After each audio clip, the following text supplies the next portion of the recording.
एक रात सलोनी अपने कमरे में अकेली सो रही होती है। ठंड का मौसम था। सलोनी रात को 9 बजे अपने घर का सभी काम खत्म कर तथा अपने ससुर प्रेमनाथ जी को खाना खिलाकर बगल वाले कमरे में चादर ओढ़ कर सो गई। सलोनी के पति कमाने के लिए बाहर गए होते हैं। जैसे जैसे रात गहरी होती जाती है वैसे वैसे ठंड और बढ़ती जा रही थी। सलोनी अपने को चादर में लपेट कर सो रही थी, पर ठंड इतनी ज्यादा होती है कि सलोनी को नींद नहीं आ रही होती है। ठंड के मारे सलोनी सिकुड़ कर सोई होती है, लेकिन ठंड किसी भी तरह कम नहीं होती है। तब सलोनी को अपनी सहेली की एक बात याद आती है कि जब ठंड लगना कम ना हो तो किसी के पास सो जाओ, इससे ठंड कम लगती है और फिर आराम से नींद आ जाती है। सलोनी ये बात याद करके कमरे में चली जाती है, लेकिन कमरे में उसका पति या कोई और नहीं होता है जिसके पास जाकर सो सके।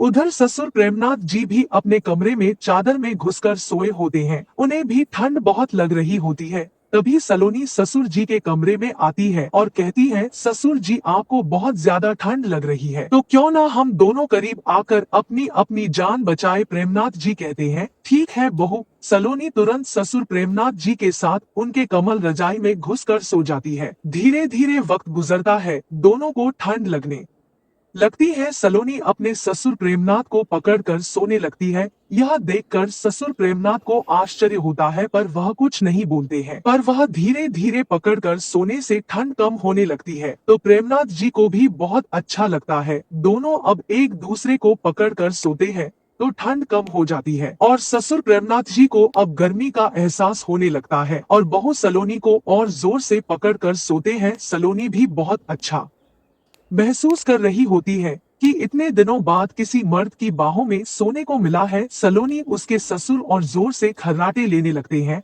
और कमर से लेकर पैर तक दोनों से चढ़कर सोते हैं। अब सलोनी पूरी तरह अपने ससुर प्रेमनाथ के आगोश में समा गई। अब धीरे धीरे सलोनी को भी यह बात समझ में आ रही होती है कि ठंड तो कम हो गई और बरसों की कमी अंदर ही अंदर परेशान करने लगी है। सलोनी के साथ सोने से ससुर प्रेमनाथ जी की ठंड भी भाग चुकी होती है। अब प्रेमनाथ जी के शरीर में इतनी गर्मी हो गई है कि वह अपने कंट्रोल से बाहर हो रहे होते हैं और यह गर्मी उनके माथे में चढ़ने लगती है। उनका दिमाग सलोनी के साथ सलोनी की दुनिया में चला गया होता है। प्रेमनाथ भूल गए कि सलोनी उनके पास ठंड से बचने और उन्हें ठंड से बचाने के लिए आई है। सलोनी को भी बहुत अच्छा लग रहा होता है और प्रेमनाथ को सलोनी चाहत की नजरों से देखने लगती है। प्रेमनाथ जी अपने दायरे के बाहर निकल रहे होते हैं और सलोनी को अपना बनाने लगते हैं। सलोनी उनके हाथों का स्पर्श और सोने के अंदाज से समझ गई। धीरे धीरे रात गुजरती है। रात की 2 बज गए होते हैं।